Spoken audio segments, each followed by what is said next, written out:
चलिए बच्चों, आज हम लोग चल रहे हैं पाठ 12 की ओर। ठीक है, पाठ का नाम है पानी की कहानी। पानी की कहानी। चलिए क्वेश्चन नंबर 1 देखते हैं, जो क्वेश्चन है पाठ से। कहाँ से लिया गया है क्वेश्चन? पाठ से लिया गया है। क्वेश्चन नंबर 1 कह रहा है, लेखक को ओस की बूंद कहाँ मिली? लेखक को ओस की बूंद कहाँ मिली? चलिए इसको हम लोग जानते हैं।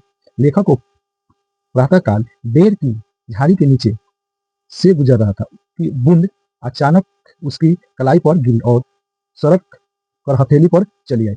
पहली बार उन्होंने कहाँ बैठे थे? बेर के पेड़ के नीचे बैठे थे, तो उनकी एक बूंद अचानक उनकी कलाई पर गिरी, लेकिन वो ससर कर उनकी हथेली तक आ पहुंची थी। चलिए क्वेश्चन नंबर 2 को देखते हैं। क्वेश्चन नंबर 2 में कह रहा है, ओस की बूंद क्रोध और घृणा से क्यों कांप उठा? ओस की बूंद क्रोध और घृणा से क्यों कांप उठा? चलिए इसको हम लोग जानते हैं। बूंद के पेड़ों से स्वार्थपूर्ण प्रवृत्ति के बारे में बताया गया है कि इस पेड़ के बराबर ही उसकी जड़ें तथा रोए जमीन में फैली हुई है। इन्हीं में से एक रोए ने उसे भी बालपूर्वक अपनी ओर खींच लिया और अपने में सम्मिलित कर लिया। बूंद वहीं 3 दिन तक शास्त्र भोगती रही, यह बताते हुए ओस की बूंद क्रोध और घृणा से कांप उठा।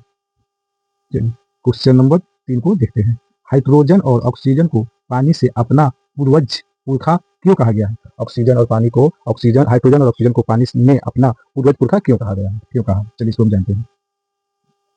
पानी की बूंद में हाइड्रोजन और ऑक्सीजन को अपना पुरखा इसलिए कहा है क्योंकि दोनों की क्रिया के फलस्वरूप बूंद का जन्म हुआ। आइस क्रिया में दोनों को प्रत्यक्ष अस्तित्व हो गया था। चलिए क्वेश्चन नंबर 4 को देखते हैं।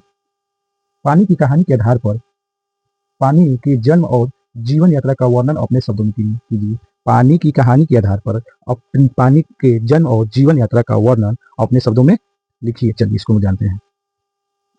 पानी के जन्म और जीवन यात्रा की कहानी। पानी का जन्म। इस पाठ के लेखक ने बताया है कि बहुत समय पहले हाइड्रोजन और ऑक्सीजन नामक गैस सूर्यमंडल में तेज लपटों के रूप में विद्यमान थी। एक अन्य विशाल ग्रह की आकर्षक शक्ति के कारण उसका कुछ अंश टूटकर अलग हुआ और ठंडा होकर गया। इसी ऑक्सीजन और हाइड्रोजन क्रिया के फलस्वरूप पानी का जन्म हुआ। पानी की जीवन यात्रा की कहानी। पानी वायुमंडल में जल वाष्प के रूप में विद्यमान था। अन्य वाष्प दल के मिलने से वाष्प भारी तथा ठंडी हुई तथा भारी होकर वर्षा के रूप में नीचे गिरने आई।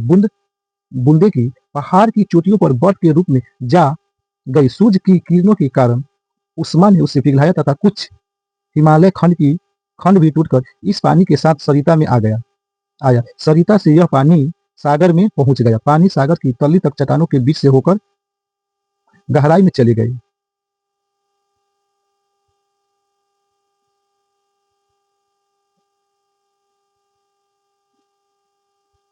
अवशेष क्रिया और पतियों के माध्यम से वाष्प रूप में वायुमंडल में छोड़ दिया था। चलिए क्वेश्चन नंबर 5 को देखते हैं।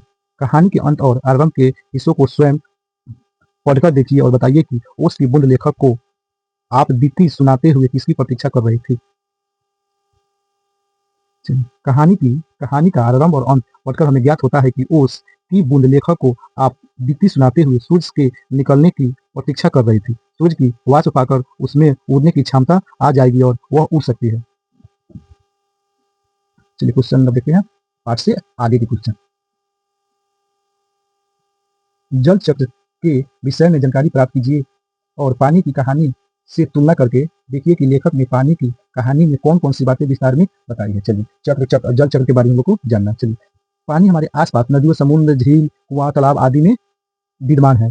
यह पानी सूर्य की वाष्प में विकृत होकर भाप बन जाती है। यही ठंडी होकर वर्षा के रूप में पुनः पृथ्वी पर आ जाता है। यह चक्र निरंतर चलते रहता है। जैसे कि हाइड्रोजन और ऑक्सीजन से पानी बनने की प्रक्रिया। पानी का पहाड़ों पर बर्फ रूप में जमा होना, हिमालय खंड टूटना तथा उष्मा पाकर पिघलकर पानी बनना।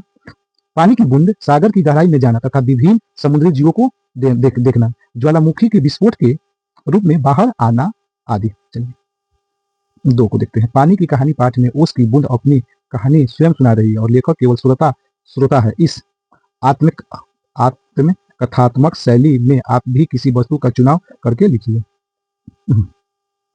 आत्मकथात्मक शैली में लोहे की कुर्सी की कहानी। सर्दी के दिन थे। एक दिन हल्की आवाज सुनकर मैं बाहर निकल आया। शायद कोई हो। कुर्सी पर ओस की बूंद गिरने से ध्वनि उत्पन्न हुई। धीमी ने अपनी लोहे की कुर्सी को बाहर छोड़ दिया। पुस्तकें तथा अन्य सामान अंदर ले गया, पर भूल से यह कमरे के बाहर ही रह गई। मैं अंदर पढ़ रहा था कि कुर्सी से कुछ आवाज सुनाई। मैं अपनी गीली कुर्सी कमरे में लाया। कुर्सी से बताया कि कभी मैं मोटे से लोहे की छड़ का हिस्सा थी। फैक्ट्री के मालिक ने वह लोहे को बेच दिया।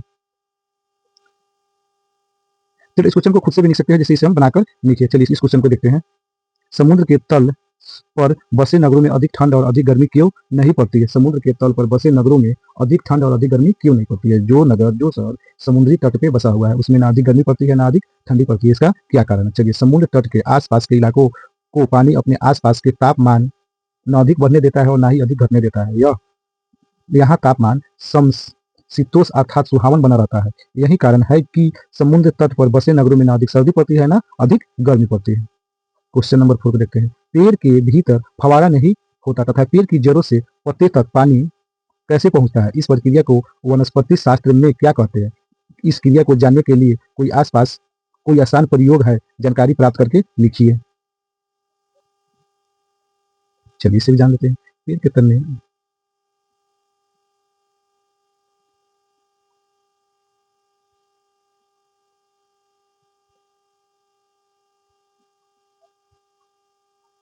ऐसा पौधा लगे जिसे सफेद रंग के पुष्प खिले हो। इस पौधे की जड़ों को उस बीकर में रखकर देखते हैं जिसमें पानी भरा हो। इस पानी में नीली स्याही की कुछ बूंदें मिलाकर रंगीन बना देता है। कुछ समय के उपरांत हम देखते हैं कि सफेद पुष्प की पंखुड़ियां पर नीली धारियां दिखाई देने लगी है। यह धारियां बीकर के रंग पानी के कारण है, जिन्हें अवशेषित कर देने के बाद में पत्तियां तक पहुंच प्रयोग विज्ञान तथा शिक्षक से अधिक जानकारी प्राप्त कर सकते हैं। चलिए आज के लिए इतना ही। चलिए क्वेश्चन देखते हैं। अनुमान और कल्पना से। अनुमान और कल्पना से। पानी की कहानी में लेखक ने कल्पना और वैज्ञानिक तथ्य का आधार लेखक ओस की बूंद की यात्रा का वर्णन किया है। ओस की बूंद अनेक व्यवस्थाओं में शुद्ध मंडल, पृथ्वी, वायु, समुद्र, ज्वालामुखी, बादल, नदी और जल से होते हुए पेड़ से पत्ते तक की यात्रा करती है। इस कहानी की भांति आप भी लोहे अथवा प्लास्टिक की कहानी लिखने का प्रयास कीजिए। इसमें अपने आप कुछ कहानी एक छोटा सा लिख सकते हैं। चलिए हम बता रहे हैं, छात्र पाठ को पढ़े तथा लोहे अथवा प्लास्टिक की कहानी लिखने का अभ्यास स्वयं कर ले। ऐसे बहुत बेटर होगा। जैसे आप लोग कहानी पढ़े हो, इसका कहानी के आधार पे खुद से एक कहानी लिख सकते हैं। इसके लिए आप स्वयं अभ्यास करें। ठीक है। चलिए क्वेश्चन नंबर 2 को देखते हैं। अन्य पदार्थों के समान जल की भांति 3 अवस्थाएं होती है। अन्य पदार्थों में जल की इन अवस्थाओं में एक विशेष अंतर यह होता है कि जल की तरल अवस्था की तुलना में ठोस अवस्था बर्फ हल्की होती है। इसका कारण क्या होगा? जल की 3 अवस्थाएं होती है, ठोस, द्रव और गैस। जल की द्रव अवस्था की तुलना में उसकी ठोस अवस्था बर्फ हल्की होने का कारण यह है कि पानी का घनत्व की अपेक्षा उसका घनत्व कम होता है। कम घनत्व के कारण ही बर्फ हल्की होती है। चलिए, पाठ के साथ लेखक केवल पढ़ने के लिए दी गई पाठन सामग्री हम पृथ्वी की संतान का सहयोग लेकर पर्यावरण संकट पर एक लेख लिखें। चलिए इसको बच्चे खुद से लिख सकते हैं। सामग्री हम पृथ्वी के संतान की मदद से पर्यावरण पर लेख खुद से लिख सकते हैं। जैसे खुद से निकलना तो बहुत अच्छा होगा बच्चों। पर्यावरण संकट, पर्यावरण में क्या क्या संकट आ रहा है आप खुद से लिख सकते हैं। जैसे कि मनुष्य जिस स्थान पर रहता है उनके आसपास 2 प्रकार के वातावरण मौजूद होते हैं। पहला हवा का अदृश्य वातावरण, दूसरा दृश्य आवरण हमारे चारों ओर, जो हमारे चारों ओर विद्यमान होते हैं उसे आवरण कहते हैं। ठीक है। और विद्यमान इसी कारण को पर्यावरण कहते हैं। बच्चों इसको आप खुद से लिख लेना, इस आंसर को अपने ही शब्दों में। चलिए आज के साथ इतना इस चैप्टर को समाप्त करते हैं।